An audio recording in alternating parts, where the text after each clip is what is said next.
Tanggal 25 Mei hari ke-146.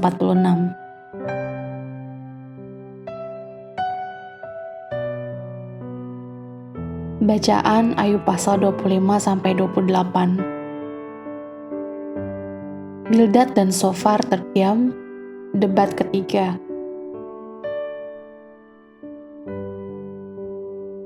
Garis besar, jaksa penuntut akhirnya menyelesaikan kasusnya. Semua argumen telah dikeluarkan. Untuk terakhir kalinya, kemarahan dan ketidaksabaran Bildad meledak untuk mengulangi kasusnya yang sudah usang. Seseorang tidak dapat dibenarkan di hadapan Tuhan yang tinggi dan suci.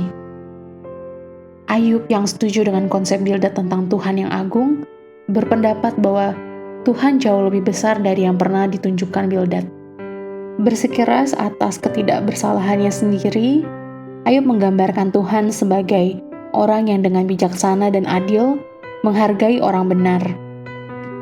Meskipun manusia telah menyelami kedalaman bumi untuk menemukan mineral yang kaya, mereka belum menemukan sesuatu yang bernilai atau berharga seperti kebijaksanaan Tuhan.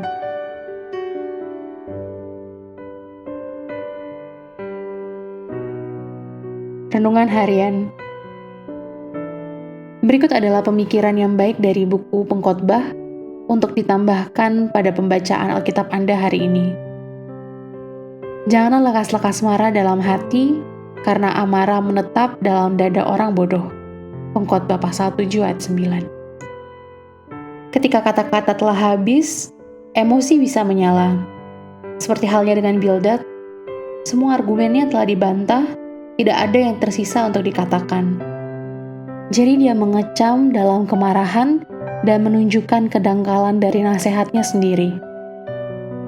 Amati faktor kemarahan Anda hari ini.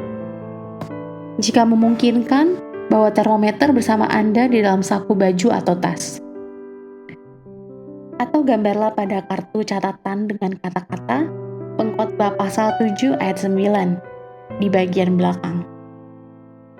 Setiap kali Anda mulai menghadapi masalah pertentangan dengan pasangan Anda, kemacetan lalu lintas, janji yang tidak dijawab, tugas yang membosankan, kekecewaan yang tak terduga, keluarkan termometer Anda. Kemudian, tanyakan pada diri Anda dua pertanyaan ini. Apakah layak untuk mempermalukan diri sendiri? Dan apakah Tuhan yang saya layani cukup besar untuk menanganinya?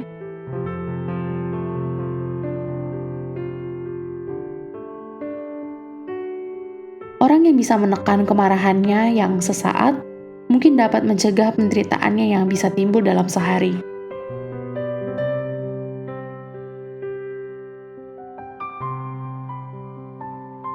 Pendalaman. Kehabisan penasehat. Ayub pasal 4 ayat 1 sampai pasal 5 ayat 27. Ketika setiap siklus perdebatan berlangsung, para penuduh Ayub menemukan bahwa mereka semakin memiliki lebih sedikit hal untuk dikatakan. Perhatikan jumlah ayat-ayat yang semakin mengecil yang diucapkan oleh masing-masing pendakwa saat perdebatan berlangsung. Elifas pasal 4 ayat 1 sampai pasal 5 ayat 27, yaitu 47 ayat, pasal 5 ayat 1 sampai 35, pasal 22 ayat 1 sampai 30. Bildad dari pasal 8 ayat 1 sampai 22, pasal 18 ayat 1 sampai 21, dan pasal 25 ayat 1 sampai 6. Dan Sofar dari pasal 11 ayat 1 sampai 20 dan pasal 20 ayat 1 sampai 29. Dan tidak ada yang ketiga.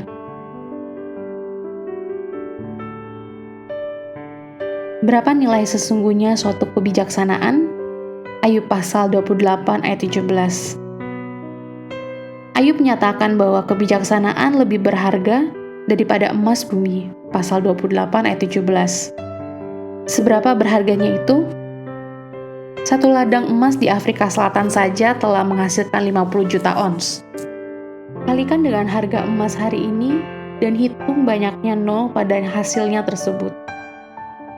Kebijaksanaan Tuhan jauh lebih berharga daripada itu.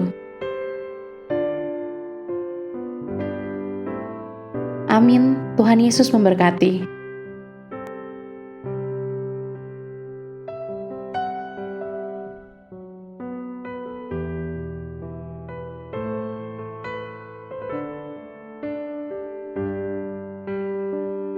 Ayub pasal 25. Pendapat Bildad bahwa tidak seorang pun benar di hadapan Allah. Maka Bildad orang Suah menjawab, kekuasaan dan kedahsyatan ada pada Dia, yang menyelenggarakan damai di tempatnya yang tinggi. Dapatkah dihitung pasukannya, dan siapakah yang tidak disinari terangnya? Bagaimana manusia benar di hadapan Allah, dan bagaimana orang yang dilahirkan perempuan itu bersih? Sesungguhnya, bahkan bulan pun tidak terang, dan bintang-bintang pun tidak cerah di matanya. Lebih-lebih lagi manusia yang adalah berengah, anak manusia yang adalah ulat.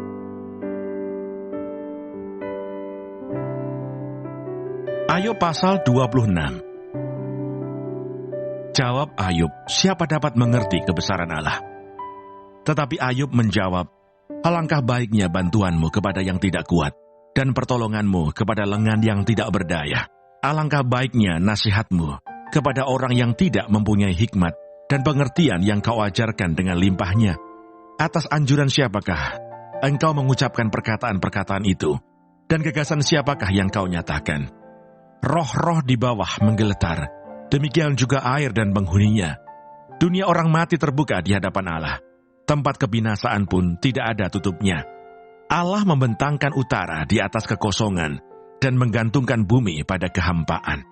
Ia membungkus air di dalam awannya, namun awan itu tidak robek. Ia menutupi pemandangan tahtanya, melingkupinya dengan awannya.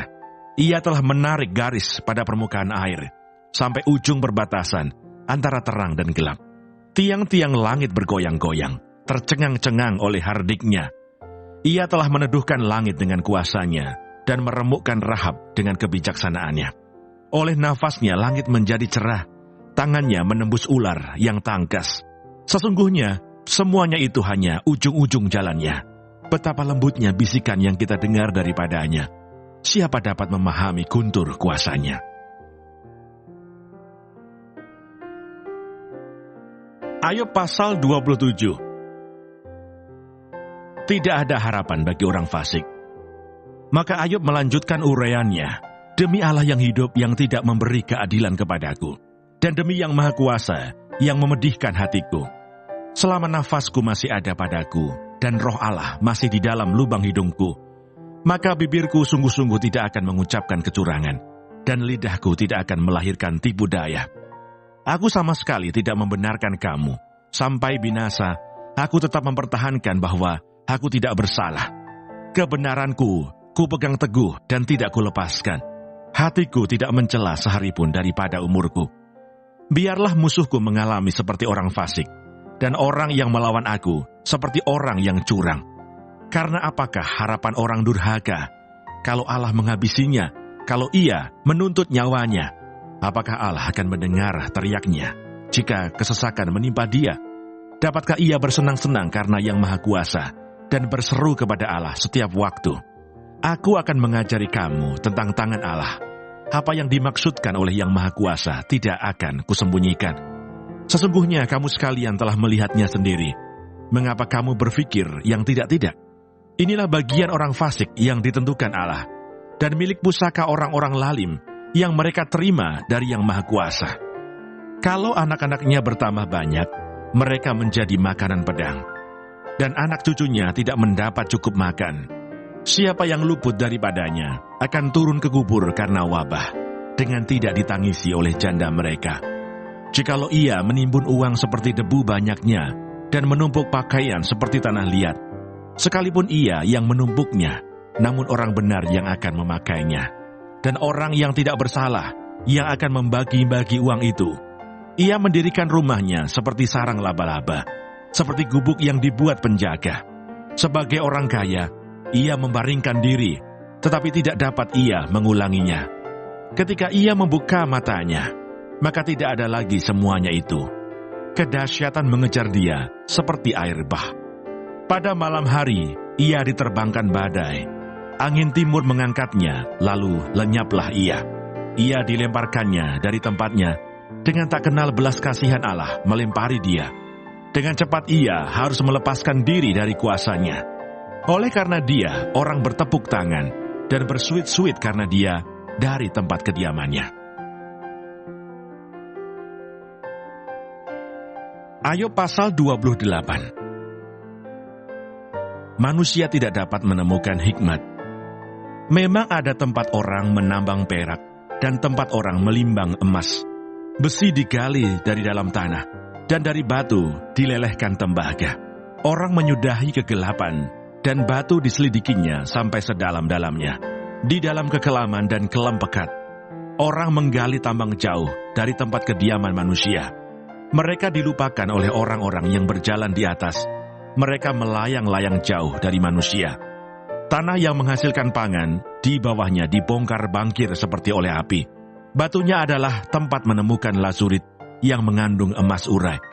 Jalan ke sana tidak dikenal seekor burung buas pun, dan mata elang tidak melihatnya. Binatang yang ganas tidak menginjakkan kakinya di sana, dan singa tidak melangkah melaluinya.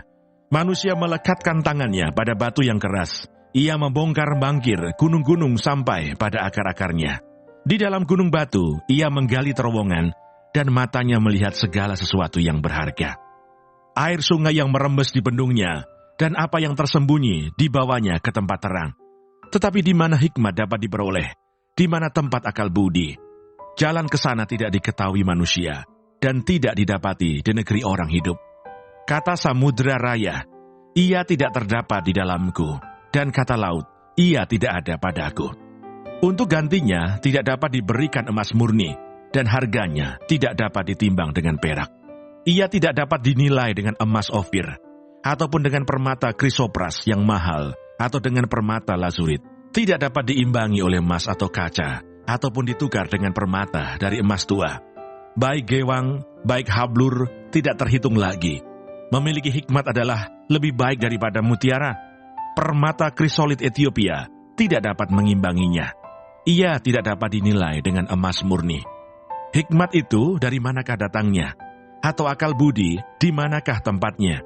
Ia terlindung dari mata segala yang hidup, bahkan tersembunyi bagi burung di udara. Kebinasaan dan maut berkata, hanya desas-desusnya yang sampai ke telinga kami. Allah mengetahui jalan ke sana. Ia juga mengenal tempat kediamannya, karena ia memandang sampai ke ujung-ujung bumi dan melihat segala sesuatu yang ada di kolong langit.